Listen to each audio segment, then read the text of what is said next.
Porque leyendo esto, hermanos, solamente eso podemos concluir, de que somos bienaventurados. Por lo que el Señor nos está asegurando acá que Él ha revelado a nuestra vida. Y esta porción, hermano, el Señor la dice o la expresa con un gran regocijo. Con un gran regocijo, y es porque ella misma ahora Jesús se regocijó, pero la fuente de ese regocijo es el Espíritu. Así como la fuente, hermanos, de nuestro gozo, de nuestro regocijo, con que nos gozamos, tiene que ser el mismo Espíritu. Y el Señor se regocijó en el Espíritu cuando acababa de recibir a aquellos 70 discípulos que había enviado a predicar. Eso es lo que dice la lectura antes de eso. Que los discípulos 70 o 72, como lo dicen otras versiones, habían venido y le habían dado las buenas noticias de cómo Dios se había manifestado, cómo Dios había sanado a los enfermos, cómo el Señor había echado fuera demonios, cómo Dios los había usado a ellos. Ellos estaban, dice, llenos de gozo, llenos de regocijo. Porque eso es, hermano, lo que debemos de manifestar en nuestra vida. Nosotros no somos gente que hemos venido, hermanos, para estar cabizbajos y tristes, sino, hermanos, para que nos gocemos en el Espíritu. Especialmente, hermanos, cuando estamos en una reunión como esta. No es para estar afligidos, no es para estar acongojados, no es para estar tristes, sino para que nuestro espíritu, nuestra vida, hermanos, rebose de regocijo. Así como el Señor. El Señor se regocijó en el Espíritu de ver, hermanos, cómo sus discípulos, gente, hermanos, sencilla, gente a la que acababa de llamar, de que estaban en los oficios, en los quehaceres, y que de pronto creen en el Señor.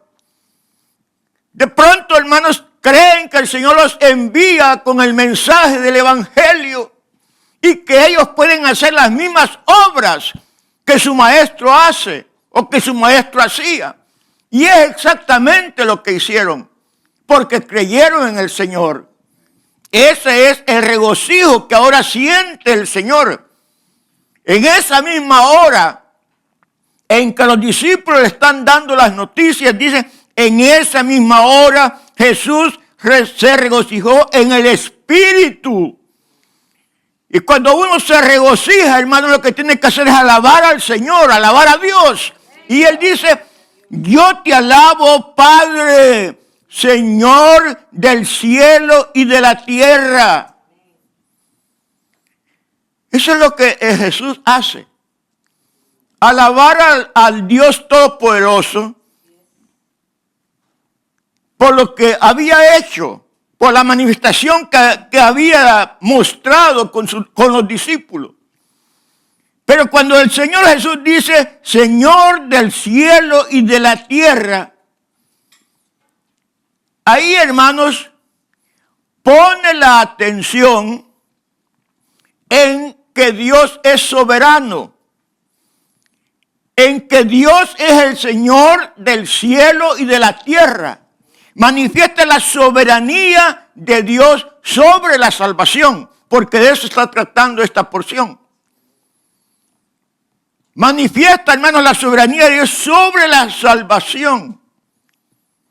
Sobre, hermanos, aquella obra que habían hecho los discípulos, de ir a predicar el Evangelio y de ver, hermanos, cómo Dios se había manifestado en las personas necesitadas. Porque eso es lo que Dios hace, hermanos. Si cada uno de nosotros puede tener diversas urgencias, diversas necesidades, pero que tenemos al Señor que puede resolver cada una de esas necesidades en nuestras vidas. Eso era lo que habían hecho. Los discípulos habían predicado el evangelio y la gente había creído. Muchas veces, hermanos, y esto ocurre con frecuencia, que a veces los que predican el evangelio, los que predican la palabra de Dios, a veces como que nos sentimos frustrados. Porque uno lleva años y años y años de predicar, de enseñar, y como que también a muchos no les entra el evangelio. No les entra. Les está enseñando uno la palabra, la doctrina. Y a veces salen con cosas, hermanos, que a saber de dónde las sacan. Gente como que si nunca hubiera asistido a las iglesias y oído la palabra de Dios. Y a veces, hermanos, se predica y hablamos la palabra y hacemos la invitación y la gente no recibe la salvación, no recibe al Señor. Y uno dice, caramba, ¿y qué me pasa? ¿Por qué hay visitas? ¿Por qué hay amigos? Les predico el evangelio, hago la invitación y rechazan la palabra. Y a veces, hermanos, ahí donde el predicador siente como que está arando en nada. Pero también eso, hermanos, no debe de frustrar a ninguno que predique el evangelio. Pues eso es lo natural que se debe de esperar. Que la gente rechace la palabra de Dios. Tomemos el ejemplo del Señor. No vamos a pensar que todos los que oían predicar al Señor se convertían. No, si no se convertían. Y el Señor predicaba el evangelio y con las señales que le seguían. Sí, sanaba a los enfermos delante de las multitudes. Echaba fuera demonios. Hacía toda clase de milagros. Y aún así no creían. ¿Y cómo van a creer, hermanos, con un mensaje que cada uno de nosotros prediquemos? Cuando tal vez no va acompañado de esas señales. Por eso el Señor, hermano, a veces se lamentaba también. Aquí en este mismo capítulo, en unos versículos anteriores. ¡Ay de ti, Corazín! ¡Ay de ti, Betsaida! ¡Ay de ti, Capernaum, que eres levantada hasta los cielos y hasta el Hades serás abatida! ¿Por qué? Porque ahí el Señor hizo señales milagrosas, hizo prodigios, hizo milagros y no creyeron. Ahí en Capernaum, hermanos, ¿cuánto hizo el Señor? Primero, ahí en Capernaum, sanó a la suegra de Pedro. Ahí en Capernaum, sanó al siervo del centurión. Allá en Capernaum resucitó a la hija de Jairo. Allá en Capernaum sanó a la mujer de flujo de sangre. Allá en Capernaum sanó al hombre de la mano seca. Allá en Capernaum levantó al paralítico. Todo eso lo hizo. Por eso le dijo a Capernaum esas palabras. Porque viendo tantas maravillas de Dios, no habían creído el mensaje de Dios. Fue un gran privilegio que tuvieron esos pueblos, hermano. En Betsaida, allí fue donde multiplicó los panes y los peces. Allí en Betsaida fue donde caminó sobre las aguas. Fueron milagros, hermanos. Y fueron gente privilegiada que oyeron y vieron. Pero esto no demuestra, hermanos, eso demuestra el fracaso del hombre, no el fracaso de Dios. sino el fracaso del hombre, la dureza del corazón del ser humano ante la palabra de Dios. Pero Él dice, te alabo, Señor del cielo y de la tierra. Está hablando de la soberanía de Dios. Dice después,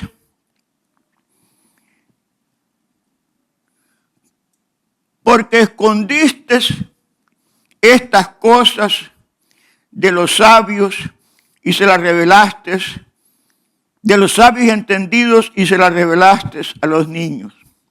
Estas cosas.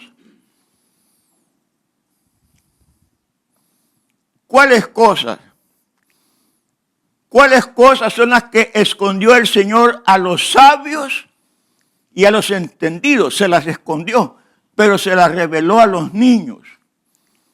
Estas cosas son, hermanos, todas las cosas que están dentro del reino de Dios. Todo eso que leemos, que acabamos de decir. Jesús predicaba el reino de Dios. Ese era el mensaje de Jesús. Y a ese mensaje le seguían las señales. Porque la palabra del Señor es poderosa. No es una palabra vana, no es una palabra así, sino que está acompañada de las señales que le siguen. Pero todas esas cosas, toda esa predicación del Evangelio que hablaba sobre el mesianazgo de Jesús, que hablaba, hermanos, sobre el señorío de Jesús, sobre la autoridad de Jesús, todo eso, hermanos, permanecía escondido para un grupo de personas. Aquellos que se llaman sabios y entendidos. Para este grupo de personas era que estaban esas cosas ocultas, escondidas, no reveladas. Y no se está refiriendo a personas que eran con un gran conocimiento intelectual. No se refiere a eso de sabios y entendidos. Más bien se refiere a personas con un carácter espiritual orgulloso. Porque es el orgullo del hombre el que rechaza la palabra de Dios. Es el orgullo. El hombre no quiere que haya sobre él un soberano, alguien a quien obedecer, alguien a quien agradar. Entonces el hombre rechaza. Y esto es aquellos que son, sin ser intelectuales, sin ser grandes intelectuales, pero según su propia opinión, ellos son entendidos y sabios, sin serlo intelectualmente. Lo que hay en ellos es un espíritu de orgullo que quiere colocarlos por encima y aún por encima de la palabra de Dios. Entonces, estas cosas del reino de Dios, del evangelio, de la palabra, para ellos están escondidos. Y sin embargo, se las ha revelado a los niños. A los niños. Aquí, hermanos, cuando dice a los niños, no se refiere a una edad. No se refiere a una edad de 5 años, 6 años, 7. No se refiere a eso. Se está refiriendo a aquellos que tienen un espíritu humilde. El Señor en cierta ocasión dijo que el que no se hiciere como un niño no entrará al reino de los cielos. Porque dentro de un niño hay humildad. Un niño es crédulo, o sea que cree. Sobre todo lo que su padre o sus padres le dicen. Él lo cree, porque tiene confianza en sus padres.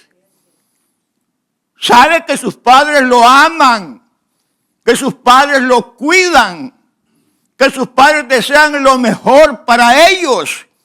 Eso es lo que nuestro Padre Celestial quiere para nosotros. Él nos ama. Él nos cuida. Él tiene lugares especiales para nosotros. Por eso dice, se las revelaste a los niños. Porque estos son seres con una capacidad espiritual de humildad. Humildad. A estos que no son orgullosos, sino que le creen a Dios, así como un niño le cree a su padre, estos que son niños, a los que les revela las cosas, estos son aquellos que el Señor ha tomado en sus manos para confiarle todas las verdades del reino.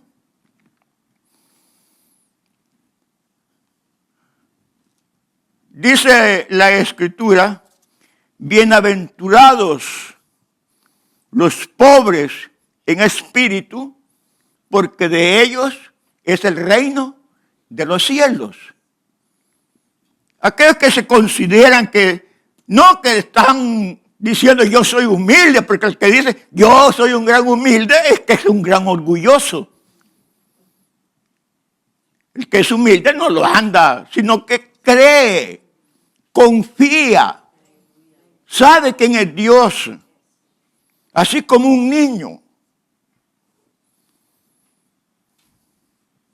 Así como un niño cree en su padre, tiene confianza que sus padres lo guían.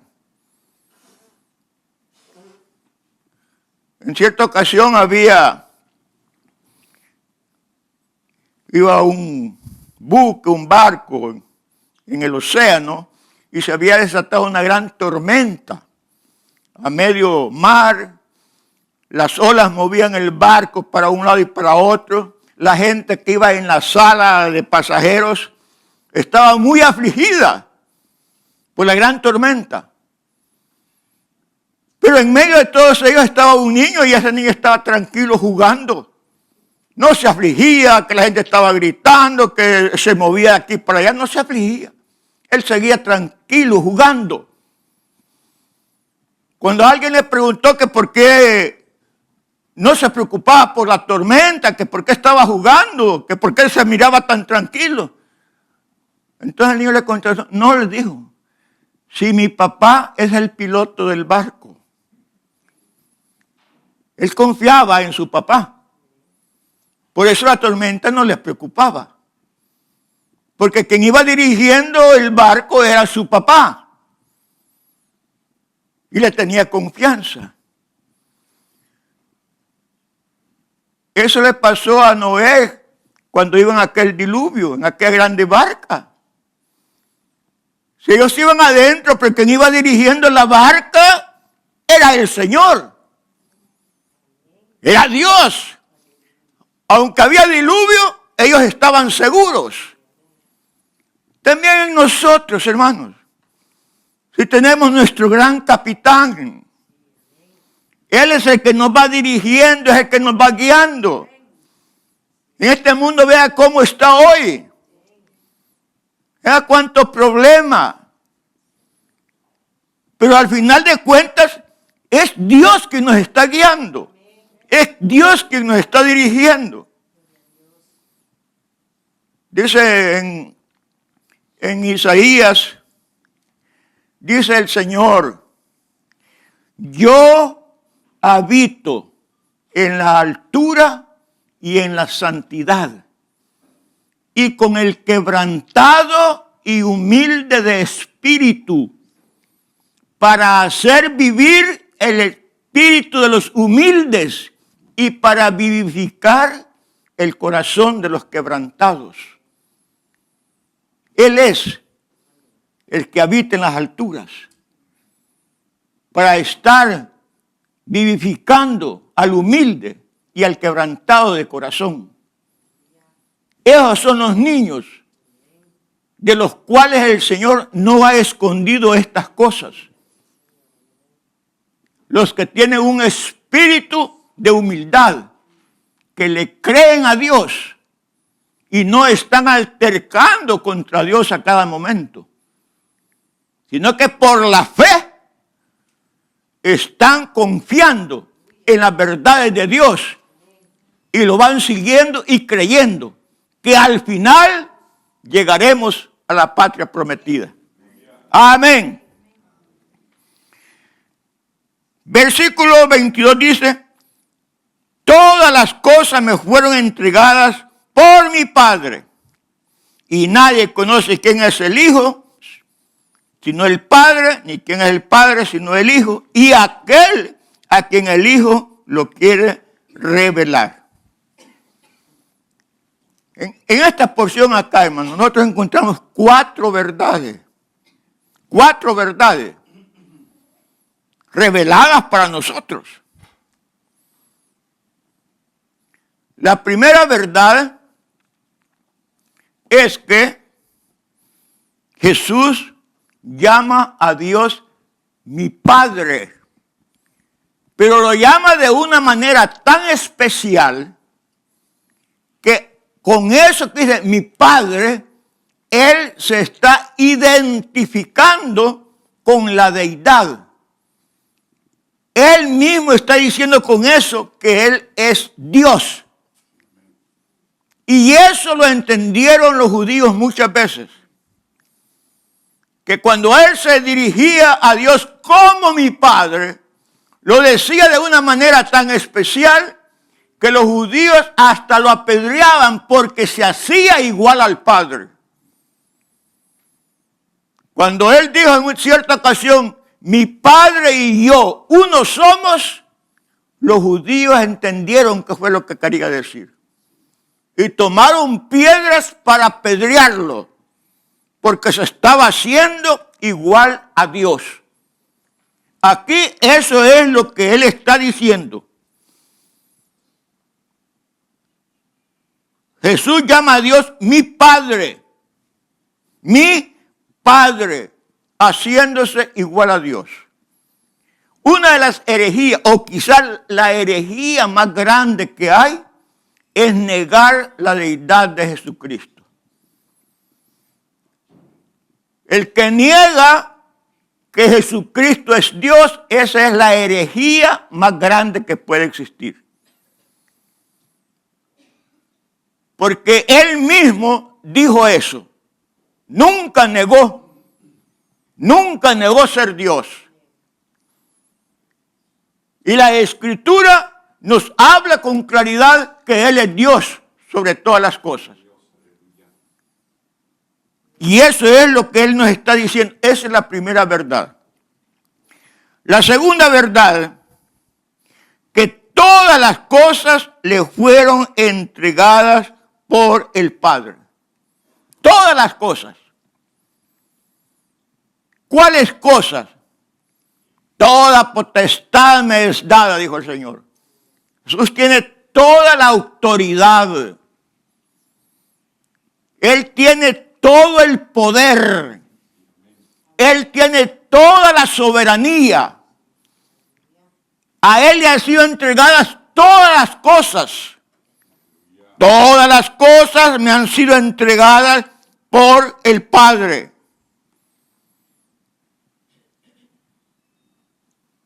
Jesús, hermanos, tiene toda autoridad. Él tiene todo poder. Y eso le ha sido entregado por el Padre. Todas las cosas. No hay nada que no se le haya sido entregado a Jesús. Esa es la segunda verdad. La tercera verdad es que nadie conoce al Padre sino el Hijo, y ni nadie conoce al Hijo sino el Padre. Y aquí el Señor lo que nos está diciendo, hermanos, que el hombre en su estado natural, en su estado carnal, es imposible que conozca quién es Dios. Es imposible que conozca quién es el Hijo de Dios. No puede el hombre en su estado natural y carnal reconocer eso. Es imposible, porque tiene el hombre una mente finita y no puede alcanzar ni comprender lo que es infinito, lo que es Dios en su carácter infinito. No puede. Esa es otra de las verdades, hermanos, que nos dice esta porción. Que el hombre, por su intelecto, por su conocimiento, por su sabiduría, por sus capacidades, es incapaz de conocer quién es Dios. Si no, dice, aquel a quien el Hijo lo quiera revelar. Esa es la cuarta verdad. Entonces, hermanos, hay una manera de cómo podemos conocer a Dios. Hay una manera de cómo podemos conocer al Hijo, pero eso no depende de nosotros, sino que depende de la soberanía de Dios. Por eso, quienes conocen eso es aquellos a quienes Dios se los quiere revelar. Entonces aquí no depende del hombre, de que yo por mi intelecto voy a conocer a Dios. De esa manera nunca lo voy a conocer. Porque cuán grandes intelectuales hay en este mundo, hermanos. Hablo de gente que conoce, que sabe, que ha estudiado, que ha pasado su vida entera en las universidades, sacando doctorado de esto, doctorado en lo otro y en lo otro. Pero no conocen a Dios. Porque no es a través de un grado intelectual que se va a conocer a Dios, sino aquellos a quienes Dios se los quiere revelar, que pueden ser grandes intelectuales también, pero también pueden ser gente sencilla como nosotros, pero que a Dios le ha placido revelarnos quién es el Padre. Nosotros, hermanos, conocemos muchas cosas, no lo vamos a conocer a la perfección hasta que estemos allá con Él. Pero muchas cosas de Él las conocemos. Conocemos cuáles son sus atributos, por ejemplo. Conocemos lo más simple, lo más sencillo. Conocemos de que Dios es espíritu. Y nunca nos vamos a hacer un bulto o una imagen para decir este es Dios. Nunca lo haremos, porque conocemos de que Dios es espíritu. Los atributos de Dios, que Él es santo, que Él es todopoderoso, que Él todo lo sabe, que Él todo lo conoce, que Él todo lo ve, que Él todo lo puede. Sabemos cómo es Dios, sabemos cómo es el Hijo, nuestro Señor Jesucristo, que es amor, que es bondad, que es misericordia. Pero dice, y aquellos a quienes Él los quiere revelar. De allí es donde somos nosotros bienaventurados, porque a Dios le ha placido revelarnos esas verdades a nosotros, hermanos. Entonces no somos cualquier cosa. Yo siempre lo he dicho eso, nosotros no somos cualquier cosa. Estamos dentro de los planes de Dios. Y dentro de sus planes a Él le ha placido revelar quién es Él y quién es el Hijo. Dice en 1 Corintios capítulo 2 versículo 10. Pero Dios nos la reveló a nosotros por el Espíritu. Dios nos la reveló a nosotros por el Espíritu. Porque el Espíritu todo lo escudriña, aún lo profundo de Dios. Vea bien, hermano. De donde tenemos que ser guiados por el Espíritu. Pero fíjense, ser guiados por el Espíritu es para conocer más a Dios. Porque ¿quién de los hombres sabe las cosas del hombre, sino el Espíritu del hombre que está en él? Así tampoco nadie conoció las cosas de Dios, sino el Espíritu de Dios. Y nosotros no hemos recibido el Espíritu del mundo, sino el Espíritu que proviene de Dios, para que sepamos lo que Dios nos ha concedido. Lo cual también hablamos no con palabras enseñadas por sabiduría humana, sino con las que enseña el Espíritu, acomodando lo espiritual a lo espiritual. Pero el hombre natural no percibe las cosas que son del Espíritu de Dios, porque para él son locura y no las puede entender, porque se han de discernir espiritualmente. Vea todo lo que dice esa porción, hermano. Ahí nos está diciendo lo que Dios nos ha querido revelar a nosotros por el Espíritu. Y que es por el Espíritu Santo, por el Espíritu de Dios, que vamos a conocer al mismo Dios. Porque a Él le ha placido revelarnos todas estas cosas. Sin embargo, el hombre en su naturaleza, en su estado natural, es imposible que pueda discernir estas cosas. Es imposible. Porque se tienen que discernir espiritualmente. Espiritualmente. Es lo que nos está diciendo las palabras. Y dice el siguiente verso. Y volviéndose a los discípulos les dijo aparte. Bienaventurados los ojos que ven lo que vosotros veis. Bienaventurados vosotros. Bienaventurados los ojos que ven lo que vosotros veis. Ahí está la bienaventuranza, hermanos, del discípulo. Porque es lo que vosotros veis.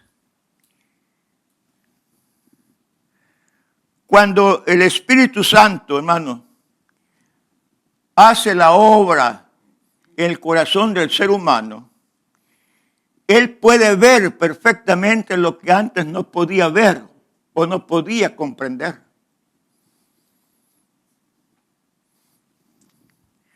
Hay tantos ejemplos en la Escritura.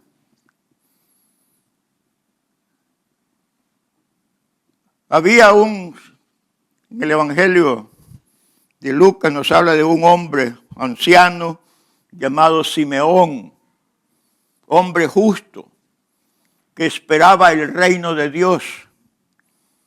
Y cuando llevaron a Jesús al templo para hacer el rito, la ceremonia, ahí cuando él era niño de unos 8 días, Simeón tomó al niño en sus brazos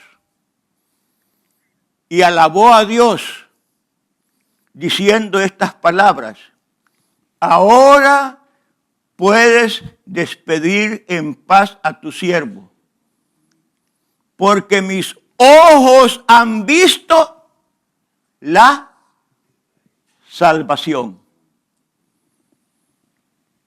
Ya ese hombre era bienaventurado, bendecido. Tenía al niño, pero él lo que vio fue la salvación. Sus ojos vieron la salvación.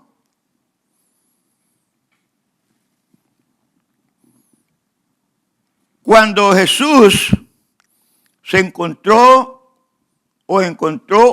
a Felipe, Felipe se regocijó, se gozó, porque dijo que había visto a aquel de quien había hablado Moisés y los profetas. Felipe vio al profeta que había sido profetizado por Moisés y por los profetas. Y va donde su hermano Natanael, y éste lo vio como el Hijo de Dios. Lo vio como el Hijo de Dios. Pedro vio a Jesús como el Cristo, el Hijo del Dios viviente. Nuestros ojos también, hermanos, han sido abiertos para que veamos esas mismas verdades. Hemos visto la salvación en nuestro Señor Jesucristo. Hemos visto que Él es el Hijo de Dios. Hemos visto de que Él es de quien profetizaban los profetas allá en el Antiguo Testamento. Se nos han abierto los ojos para que veamos estas verdades del Evangelio que antes estaban ocultas a nuestra vista. Somos bienaventurados, hermanos. Somos bendecidos.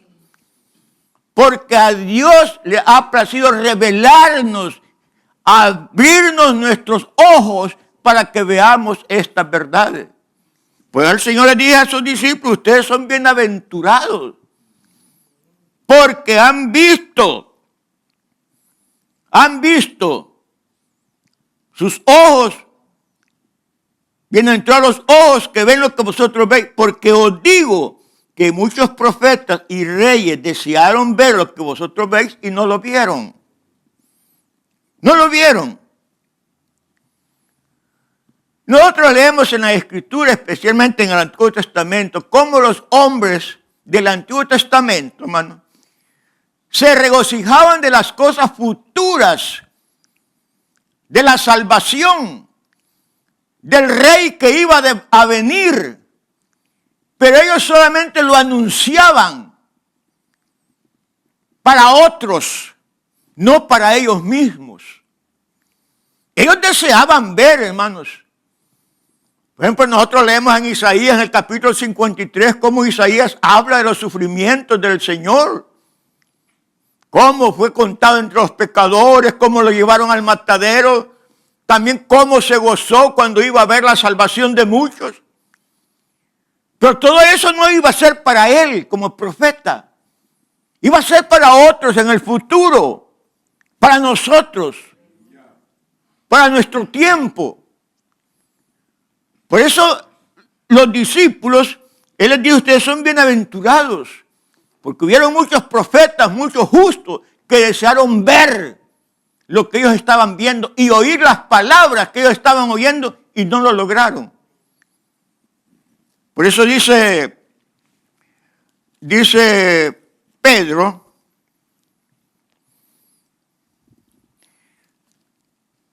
en el capítulo 1, versículo 10,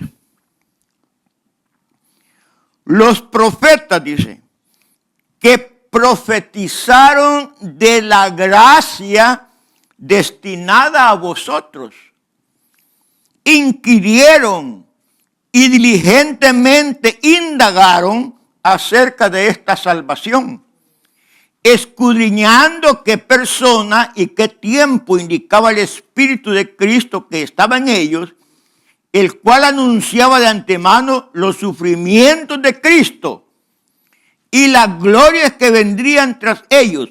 A esto se les reveló que no para sí mismo, sino para nosotros. Ellos escudriñaban. Ellos veían qué tiempo indicaba el Espíritu que todas estas cosas iban a suceder. Pero no para ellos.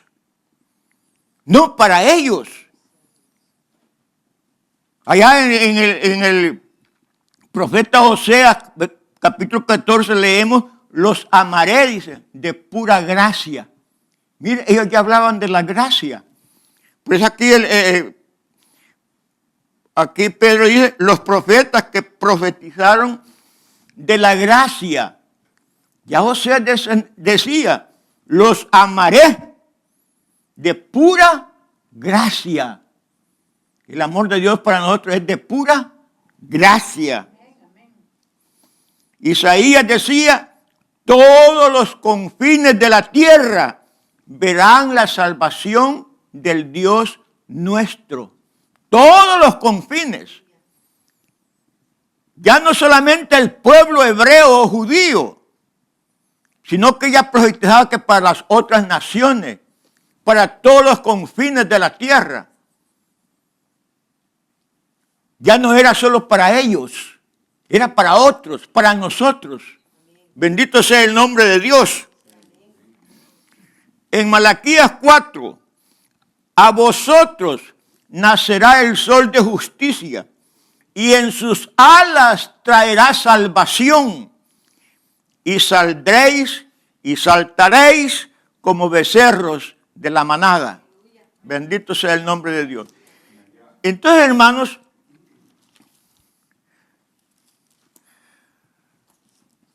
todo esto, revelación, todo esto que nuestros ojos han visto, todo esto que nuestros oídos han oído, el Evangelio y la gracia de Dios, ya estaba desde el Antiguo Testamento dado a los profetas, a los siervos de Dios, a los escritores del Antiguo Testamento. Pero ellos sabían que todas esas bendiciones no les iban a alcanzar a ellos, sino que era para otra gente. Era otro pueblo al que le iban a venir todas estas bendiciones, de las cuales ahora nosotros somos dueños, porque Dios nos la ha dado, para que nosotros le demos a Él la honra y la gloria y la alabanza, y le demos gracias por esta bendición tan grande de que ahora disfrutamos. A Él sea la honra y la gloria, hermano. A Él sea la alabanza por los siglos de los siglos. Por eso en la porción, hermanos, el Señor se regocija en espíritu debemos de regocijarnos nosotros. Somos bienaventurados porque estas verdades, hermanos, han sido reveladas a nosotros, que la Biblia acá nos llama como niños espirituales, apartados de los entendidos y de los sabios, orgullosos,